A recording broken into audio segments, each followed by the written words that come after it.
Hi, in this video I will talk about the students' t-tests. A t-test is a test you use if you want to see if there is a significant difference in the mean of two data sets. In a previous video I have shown this table which you can use in order to find out what kind of statistical test you should choose. If you have a dependent variable which is continuous, you will look here. And if you have an independent variable, which is categorical, and you have two groups, then you will probably look here, which means that this is where you want to look for the test that you want to do, which is the t-test. We have three types of different t-tests. The first one, a two-sample t-test. It is also called an independent sample t-test. This is a test you use if the two data sets that you want to compare are independent. The dependent variable is still continuous and the independent variable is categorical, as we saw in the previous slide. So let's do an example. We want to see if there is a difference in blood pressure between men and women.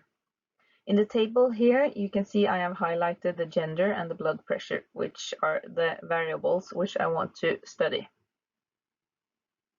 So in this situation, the dependent variable is the blood pressure, which is continuous, and the independent variable, the two groups, are the gender, male and female.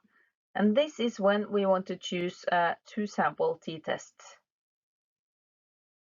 Then we have another t-test, which is the paired t-test or paired sample t-test. This is a test you choose if the two data sets are from the same sample. The dependent variable is continuous and the independent variable is categorical with two groups. So with an example, if I want to see if there is a difference in blood pressure before and after 12 weeks of treatment with medication X. So I have a group of people and I will measure their blood pressure and I will give them this medication for 12 weeks. And after the treatment, I will also measure the blood pressure again. Then I will choose a paired t-test. So my dependent variable is still the blood pressure, but the independent variable is not really two groups, but I have two data sets, one from before the treatment and one from after the treatment. At last, we have the one-sample t-test. This is a test you do if you want to compare the mean of a sample or a data set to a reference value. The dependent variable continuous and the independent variable is categorical. In this example, I want to see if there is a difference in the blood pressure in this sample of individuals compared to the average of the population. So I have a group of people, I measure their blood pressure, and I want to compare these to a reference value.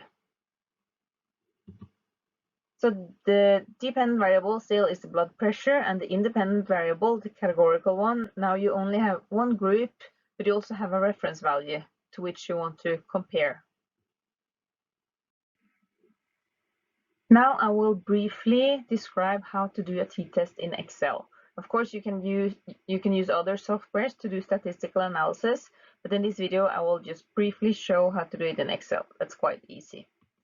So as you can see here, I have my table with all the measured blood pressure in my two groups, the male and the female. And then I just type in the t-test. As you can see here, this is the function. Array 1 means all the numbers in one of the groups, and array 2 is the other group. So as you can see here, I have highlighted the blue, which is C3 till C16. That's all the observations in the male group. And the red one is D3 till D16, which is all the measured blood pressure from the female group. The next one to type in here is the tails. 1 or 2, depending on if this is a one-tailed distribution or a two-tailed distribution. Normally you would just choose 2 since you don't really know which way the data goes or which one is higher or lower than the other one. So just choose 2 here. And then at last I will have to choose what type of t-test I want to do. One for a paired t-test or 2 or 3 for a 2-sample t-test. So this is obviously not a paired t-test because I have 2 different groups, but it is a 2-sample t-test. So the next thing I need to do is to find out whether the variance is equal or unequal in those 2 groups, and that means I will type in either 2 or 3. So if I type in 3 here and press enter, I will get this result. This number here, 0.32, is my p-value. So this means that there is no significant difference between male and female in the average blood pressure. This was a brief tour through the students' t-test.